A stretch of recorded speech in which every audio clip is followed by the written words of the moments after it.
Assalamualaikum warahmatullahi wabarakatuh.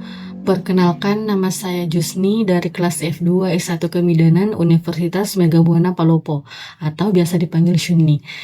Jadi hari ini saya akan menjelaskan tentang pemeriksaan tambahan untuk fertilitas atau biasa disebut dengan pemeriksaan penunjang yang membantu mengetahui penyebab pasangan-pasangan itu kenapa mereka sulit hamil. Nah, jadi yang pertama yang harus kita ketahui adalah apa sih itu fertilitas? Nah, fertilitas sendiri artinya kemampuan seseorang untuk memiliki keturunan. Kalau misalkan dalam 1 tahun pernikahan dan belum juga terjadi kehamilan, maka kalau misalkan mereka kontrol itu dokter biasanya akan melakukan beberapa pemeriksaan tambahan untuk mencari tahu apa yang menjadi penyebab sulitnya kehamilan ini.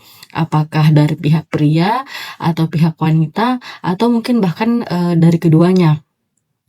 Nah, untuk fertilitas ini ada 5 pemeriksaan utama yang sering dilakukan, yaitu analisis semen, kemudian lembaran kurva temperatur basal, kemudian ada pemeriksaan lendir serviks untuk wanita, kemudian ada tes Fern dan uji pasca koitus. Nah, yang pertama yaitu analisis semen.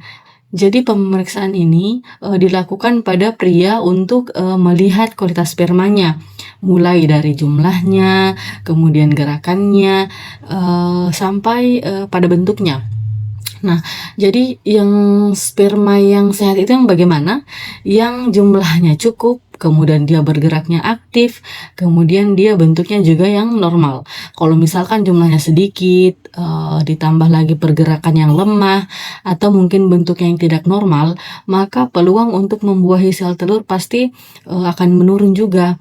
Nah, untuk sperma yang kualitasnya tidak bagus ini juga dia tidak bisa bertahan lama di dalam suhu tubuh wanita sendiri. Apalagi kalau lendir serviks terlalu kental atau pH vaginanya yang terlalu asam. Jadi sperma itu bisa mati dalam waktu beberapa jam saja jika berada di kondisi tersebut. Padahal kalau kita ketahui bahwa sperma sehat itu bisa hidup 3 bahkan sampai 5 hari di dalam tubuh wanita. Jadi kalau misalkan spermanya rusak, bukan hanya susah membuahi, tapi juga bisa mempengaruhi perkembangan janin, karena sperma membawa setengah materi genetik pembentuk bayi. Kemudian masuk ke yang kedua, yaitu lembaran kurva temperatur basal. Jadi metode ini dilakukan oleh wanita dengan mengukur suhu tubuh setiap pagi sebelum beraktivitas. Nah, biasanya tubuh wanita itu suhunya sedikit naik saat ovulasi terjadi. Dari hasil catatan suhu harian, dokter biasa mengetahui kapan masa subur terjadi dan apakah memang ovulasi berjalan normal atau tidak. Kemudian masuk ke yang ketiga, yaitu pemeriksaan lendir serviks. Lendir serviks itu berubah sesuai kadar hormonnya.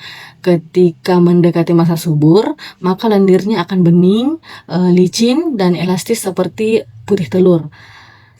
Kemudian lendir inilah yang membantu sperma bertahan hidup dan bergerak menuju sel telur. Kalau misalkan lendirnya terlalu kental atau kering, sperma itu akan sulit masuk dan bisa jadi cepat mati. Kemudian masuk ke yang keempat, yaitu tes Fern.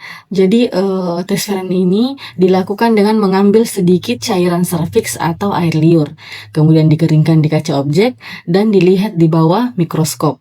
Kalau misalkan bentuk polanya seperti daun pakis, artinya kadar estrogen sedang tinggi dan ovulasi sedang berlangsung.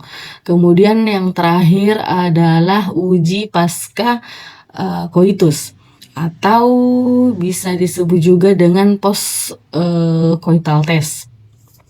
Nah, pemeriksaan ini dilakukan 8 sampai 10 jam setelah berhubungan di masa subur. Jadi dokter akan mengambil lendir serviks dan melihat di bawah mikroskop apakah sperma masih hidup atau bergerak aktif dan atau sudah mati. Jadi hasilnya bisa menunjukkan apakah sperma dan lendir serviks ini cocok atau tidak. Nah, dari Dari kelima pemeriksaan ini, dokter bisa menentukan pengobatan yang tepat, mulai dari terapi hormon, kemudian obat penyubur, inseminasi, atau bahkan sampai program bayi tabung jika memang itu diperlukan. Selain pengobatan medis, perubahan gaya hidup juga penting. Misalnya makan bergizi, kemudian menghindari stres, cukup tidur, atau olahraga yang teratur. Karena kesehatan reproduksi itu bukan hanya soal organ, tapi juga tentang gaya hidup dan keseimbangan hormon. Jadi apa kesimpulannya? Kesimpulannya adalah pemeriksaan tambahan untuk fertilitas itu sangat penting agar penyebab sulit hamil bisa diketahui dan ditangani dengan benar. Kemudian jangan lupa bahwa usaha medis tetap harus disertai dengan doa, sabar, dan dukungan masing-masing pasangan. Jadi sekian dari saya. Penjelasan tentang 5 pemeriksaan tambahan untuk fertilitas. Semoga bermanfaat. Assalamualaikum warahmatullahi wabarakatuh.